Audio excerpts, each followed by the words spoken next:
ഈ ഇന്ത്യൻ പൗരത്വം എളുപ്പമാണ് ആർക്കും, അല്ലേ? അതുകൊണ്ട് ഈ ഇന്ത്യയിൽ വന്ന് പ്രസവിക്കുക, പൗരത്വം നേടുക എന്നുള്ളതിലേക്കാണ് മാറിയിരിക്കുന്നത്, അല്ലേ? ഇപ്പോൾ ഈ ഒരു നമ്മൾ സംസാരിക്കുന്ന ഇതേ സമയത്ത് ഒരു കോണ്ടാക്സ്റ്റിൽ മാലെ എന്ന് പറയുന്ന ചെറിയൊരു രാജ്യമാണ്, ആഫ്രിക്കൻ രാജ്യം. അമേരിക്ക US മാലെ സിറ്റിസൺസിന് അവിടുത്തെ പൗരത്വത്തിനുള്ള വിസയ്ക്കുള്ള ഫീസ് കൂട്ടി, ഭയങ്കരമായിട്ട് കൂട്ടി. അപ്പോൾ മാലെ എന്ന് പറയുന്ന ഒരു ചെറിയ രാജ്യം, അവരുടെ പ്രതിശീർഷ വരുമാനമൊക്കെ നമ്മുടെ ഇന്ത്യൻ രൂപയിൽ നോക്കുമ്പോൾ വളരെ ചെറുതാണ്. അവരെന്ത് ചെയ്തെന്ന് വെച്ച് കഴിഞ്ഞാൽ, അവർ അമേരിക്കക്കാർക്ക് ആ മാലെ വിസിറ്റ് ചെയ്യണമെങ്കിൽ ഉള്ള ഫീസും തുല്യ തുകയായിട്ട് കൂട്ടി. അപ്പം അതിന് ഡിപ്ലോമാറ്റിക് ലെവലിൽ റെസിപ്രോക്കസി എന്നാണ് പറയുന്നത്. അവരുടെ അതേ ഫീസ് തന്നാൽ നമ്മൾ ഇവിടുന്ന് അങ്ങോട്ടും പോകാം, അവർ അതേ വിസ ഫീസ് നമുക്ക് ഇങ്ങോട്ടും തരണം. ഇന്ന് നമ്മളിപ്പം പക്ഷേ ഇന്ത്യ ഇക്കാര്യത്തിൽ പൊതുവെ ഒരു വളരെ ഉദാരമായിട്ടുള്ള നയമാണ് സ്വീകരിച്ചത്. ഇപ്പോൾ പല ഗൾഫ് രാജ്യങ്ങളുടെയും പ്രധാനപ്പെട്ട വരുമാനം വിസ വരുമാനമാണ്, ടൂറിസ്റ്റ് വിസയുടെ വരുമാനമാണ്. പക്ഷേ ഇന്ത്യയുടെ ടൂറിസ്റ്റ് വിസയും മറ്റ് വിസകളിലേക്ക് ചാർജ് അവരെ അപേക്ഷിച്ച് നോക്കുമ്പോഴത്തേക്ക് വളരെ നിസ്സാരമാണ്.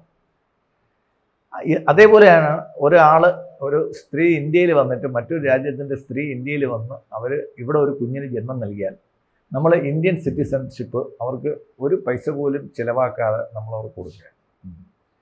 ഇത് നമ്മൾ കൊടുക്കുമ്പോഴത്തേക്ക് ഡിപ്ലോമാറ്റിക് ലെവലിൽ റെസിപ്രോക്കസി എന്ന് പറയുമ്പോഴത്തേക്ക് ഇന്ത്യയുടെ ഒരു പൗരനോട് ആ രാജ്യം ഏത് രീതിയിലാണോ പെരുമാറുന്നത് അതേ രീതിയിൽ നമ്മളും അവരെടുത്ത് പെരുമാറുന്നതിനാണ് നമ്മൾ റെസിപ്രോക്കസി എന്നുകൊണ്ട് ഉദ്ദേശിക്കുന്നത്. അവിടെ എന്ന് വെച്ച് കഴിഞ്ഞാൽ രണ്ട് രാഷ്ട്രത്തലവന്മാർ തുല്യന്മാരാണെന്ന് പറഞ്ഞാൽ രണ്ട് പൗരന്മാരും തുല്യരാണ്. അപ്പോൾ പ്രത്യേകിച്ച് നമ്മൾ വിദേശത്ത്, കേരളത്തിൽ നിന്നാണല്ലോ ഏറ്റവും കൂടുതൽ ആൾക്കാർ വിദേശത്ത് കുടുംബമായിട്ട് താമസിക്കുന്ന ആൾക്കാർ. അപ്പോൾ അവർക്കൊക്കെ അറിയാം അവിടെ ഒരു ഡെലിവറിക്കുള്ള ചിലവ് അവരെപ്പോഴും കണക്കാക്കുന്നത് ഫോറിനേഴ്സിൻ്റെ എക്സ്പെൻസസ് വളരെ പെരുപ്പിച്ചും ലോക്കലിന് വളരെ കുറച്ചുമാണ് ചെയ്യുന്നത്. നമ്മളാണെങ്കിൽ എല്ലാവർക്കും തുല്യമെന്നുള്ള ഭരണഘടന പ്രിൻസിപ്പിൾ പിടിച്ചിട്ടാണ് നമ്മൾ നിൽക്കുന്നത്. അപ്പോൾ ഈ ഫീസുകളിൽ, അതായത് മറ്റൊരു രാജ്യത്തിൽ നിന്ന് ഇന്ത്യയിൽ മെഡിക്കൽ വിസയിൽ വന്നിട്ടാണെങ്കിൽ പോലും ഇവിടെ ഒരു കുഞ്ഞിന് ജന്മം നൽകിയാൽ അവർക്ക് വിസ ഫീസ് അവർക്കുള്ള സിറ്റിസൺഷിപ്പ് ഫീസ് നിശ്ചയിക്കുകയും അത് നമുക്ക് നല്ലൊരു വരുമാനമായിട്ട് നേടുകയും ചെയ്യാം. അവരുടെ രാജ്യത്ത് നമ്മുടെ കുട്ടികൾക്ക് സൗജന്യമായിട്ട് സിറ്റിസൺഷിപ്പ് കൊടുക്കുകയാണെങ്കിൽ നമുക്കും കൊടുക്കാം.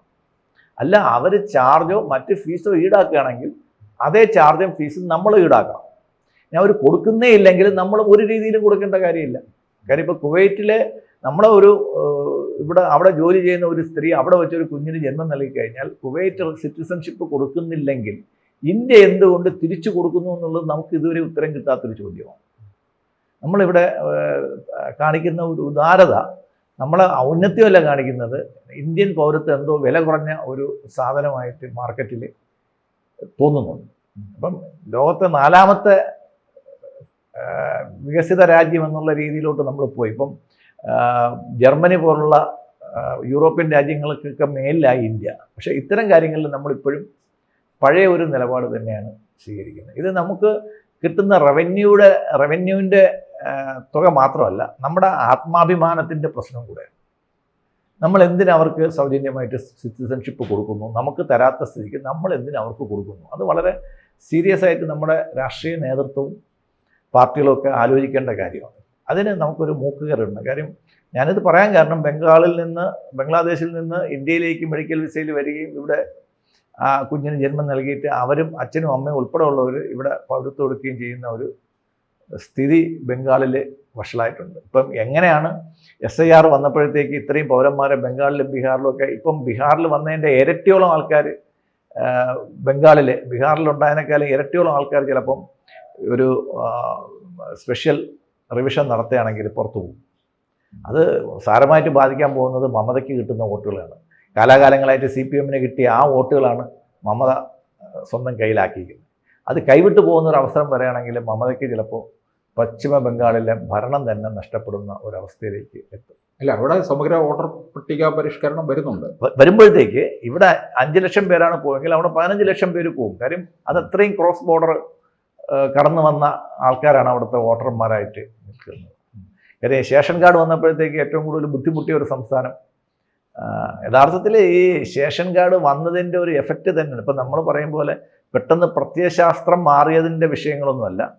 ഈ വോട്ട് ബാങ്ക് ഈ ശേഷൻ കാർഡ് വന്നതോടെ അവർ ശേഷൻ കാർഡ് എന്നാണ് പറയുന്നത്. നമ്മൾ ഇലക്ഷൻ കാർഡിന് ശേഷം കൊണ്ടുവന്നുകൊണ്ട് ശേഷൻ കാർഡ് എന്നാണ് പറയുന്നത്.